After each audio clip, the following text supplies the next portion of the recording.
Good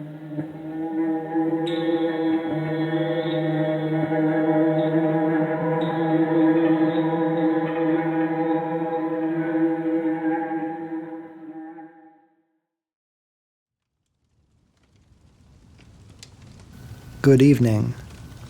Welcome back to Haunting the Fireside, a series about the paranormal and other mysterious things. Tonight's story has a simple yet interesting premise. Atmospheric and heavy with suspense, the real nail in the coffin lies at the end. This is Death and the Woman by Gertrude Atherton.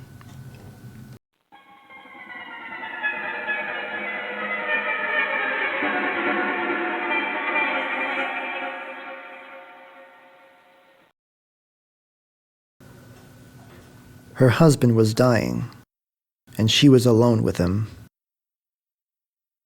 Nothing could exceed the desolation of her surroundings. She and the man who was going from her were in the third floor back of a New York boarding house. It was summer, and the other boarders were in the country. All the servants except the cook had been dismissed, and she, when not working, slept profoundly on the fifth floor. The landlady also was out of town on a brief holiday. The window was open to admit the thick, unstirring air. No sound arose from the row of long, narrow yards, nor from the tall, deep houses annexed. The latter deadened the rattle of the streets. At intervals, the distant elevator lumbered protestingly along, its grunts and screams muffled by the hot, suspended ocean. She sat there plunged in the profoundest grief that can come to the human soul. For in all other agony, hope flickers, however forlornly. She gazed dully at the unconscious breathing form of the man who had been friend and companion and lover during 5 years of youth, too vigorous and hopeful to be warped by uneven fortune. It was wasted by disease. The face was shrunken. The night garment hung loosely about a body which had never been disfigured by flesh, but had been muscular with exercise and full-blooded with health. She was glad that the body was changed, glad that its beauty, too, had gone some other where than into the coffin. She had loved his hands as apart from himself, loved their strong, warm magnetism. They lay limp and yellow on the quilt. She knew that they were already cold, and that moisture was gathering on them. For a moment, something convulsed within her. They had gone too. She repeated the words twice, and, after them, forever. And the while, the sweetness of their pressure came back to her. She leaned suddenly over him. He was in there still. Somewhere. Where? If he had not ceased to breathe, the ego, the soul, the personality was still in the sodden clay which had shaped to give it speech. Why could it not manifest itself to her? Was it still conscious in there, unable to project itself through the disintegrating matter which was the only medium its creator had vouchsafed it? Did it struggle there, seeing her agony, sharing it, longing for the complete disintegration which should put an end to its torment? She called his name. She even shook him slightly, mad to tear the body apart and find her mate. Yet even in that tortured moment, realizing that violence would hasten his going. The dying man took no notice of her, and she opened his gown and put her cheek to his heart, calling him again. There had never been more perfect union. How could the bind still be so strong if he were not at the other end of it? He was there, her other part. Until dead, he must be living. There was no intermediate state. Why should he be as entombed and unresponding as if the screws were in the lid? But the faintly beating heart did not quicken beneath her lips. She extended her arms suddenly, describing eccentric lines, above, about him, rapidly opening and closing her hands, as if to clutch some escaping object. Then sprang to her feet, and went to the window. She feared insanity. She had asked to be left alone with her dying husband, and she did not wish to lose her reason and shriek a crowd of people about her. The green plots in the yards were not apparent, she noticed. Something heavy, like a pall, rested upon them. Then she understood that the day was over, and that night was coming. She returned swiftly to the bedside, wondering if she had remained away hours or seconds, and if he were dead. His face was still discernible, and death had not relaxed it. She laid her own against it, then withdrew it with shuddering flesh, her teeth smiting each other as if an icy wind had passed. She let herself fall back in the chair, clasping her hands against her heart, watching with expanding eyes the white sculptured face which, in the glittering dark, was becoming less defined of outline. Did she light the gas, it would draw mosquitoes, and she could not shut from him the little air he must be mechanically grateful for. And she did not want to see the opening eye, the falling jaw. Her vision became so fixed that at length she saw nothing, and closed her eyes and waited for the moisture to rise and relieve the strain. When she opened them, his face had disappeared. The humid waves above the housetops put out even the light of the stars, and night was come. Fearfully, she approached her ear to his lips. He still breathed. She made a motion to kiss him, then threw herself back in a quiver of agony. They were not the lips she had known, and she would have nothing less. His breathing was so faint that in her half-reclining position, she could not hear it, could not be aware of the moment of his death. She extended her arm resolutely and laid her hand on his heart. Not only must she feel his going, but, so strong had been the comradeship between them, it was a matter of loving honor to stand by him to the last. She sat there in the hot, heavy night, pressing her hand hard against the ebbing heart of the unseen, and awaited death. Suddenly, an odd fancy possessed her. Where was death? Why was he tarrying? Who was detaining him? From what quarter would he come? He was taking his leisure, drawing near with footsteps as measured as those of men, keeping time to a funeral march. By a wayward deflection, she thought of the slow music that was always turned on in the theater when the heroine was about to appear, or something eventful to happen. She had always thought that sort of thing ridiculous and inartistic. So had he. She drew her brows together angrily, wondering at her levity, and pressed her relaxed palm against the heart it kept guard over. For a moment, the sweat stood on her face. Then the pent-up breath burst from her lungs. he still lived. Once more, the fancy wantoned above the stunned heart. Death. Where was he? What a curious experience, to be sitting alone in a big house.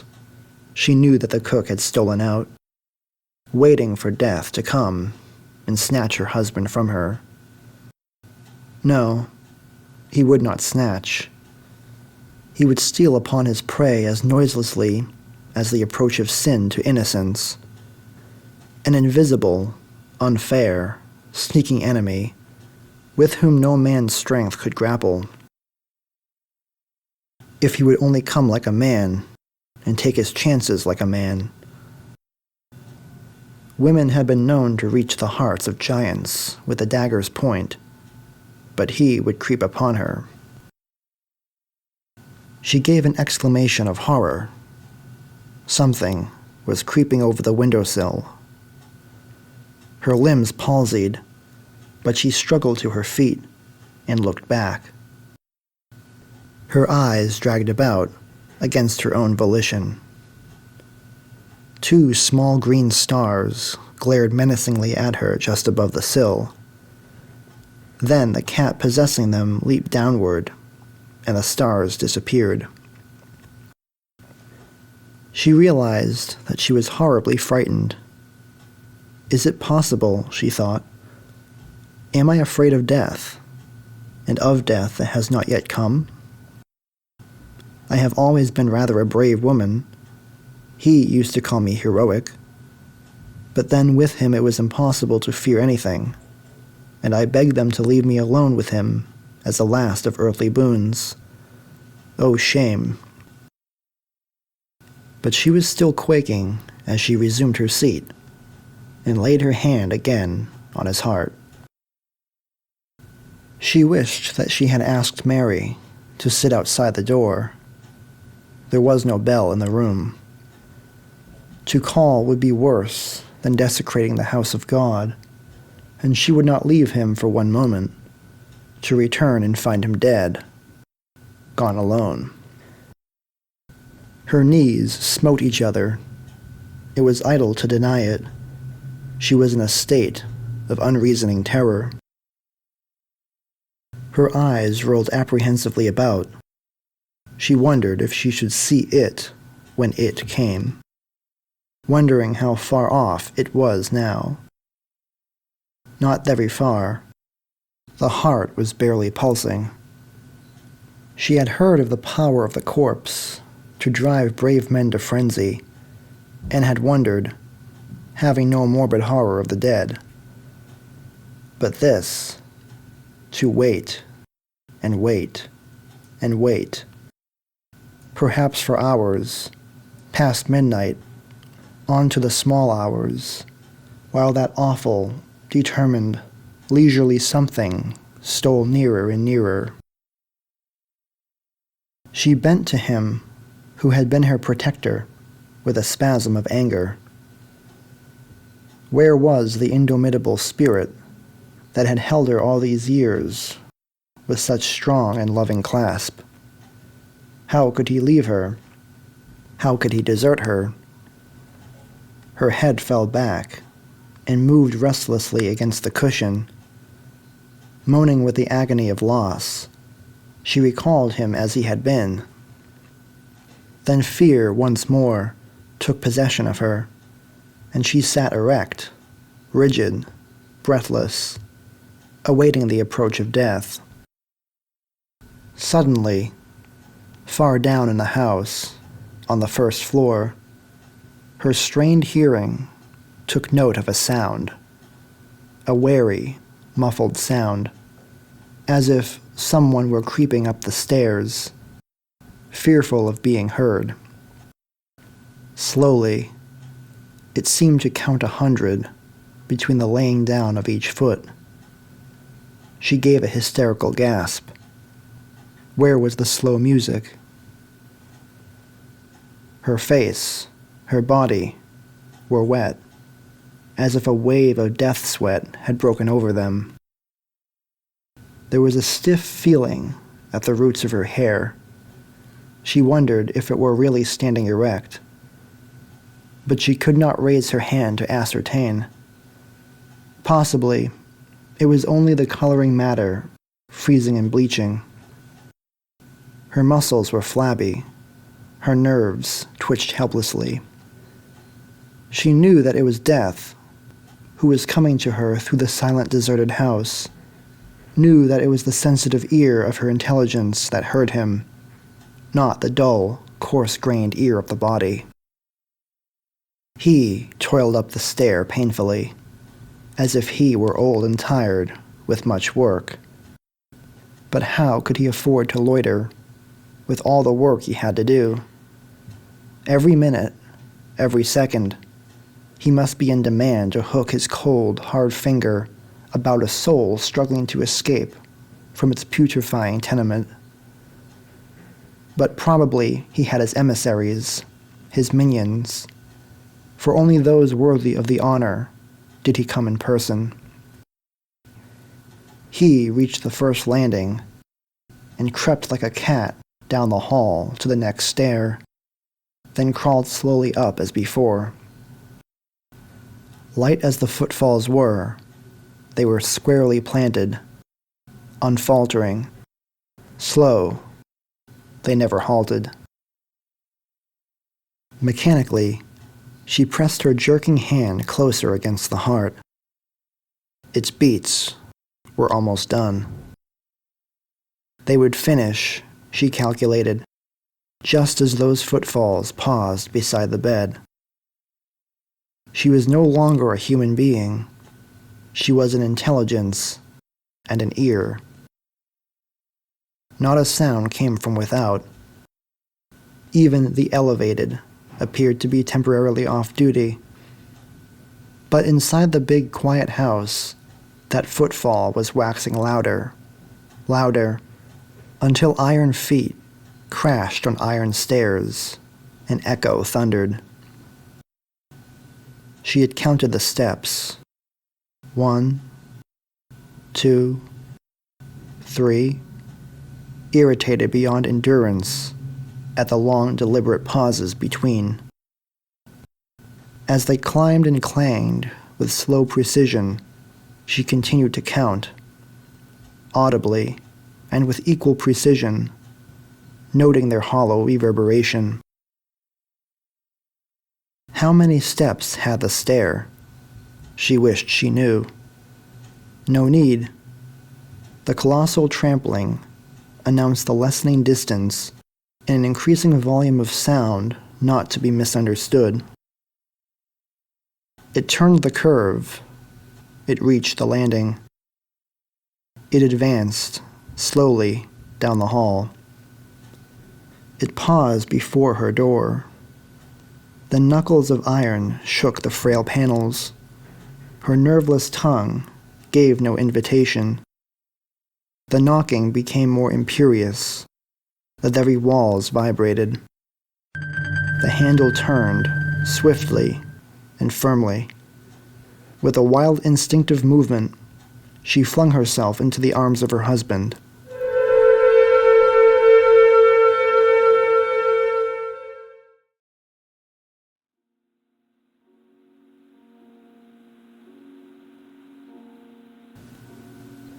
When Mary opened the door and entered the room, she found a dead woman lying across a dead man.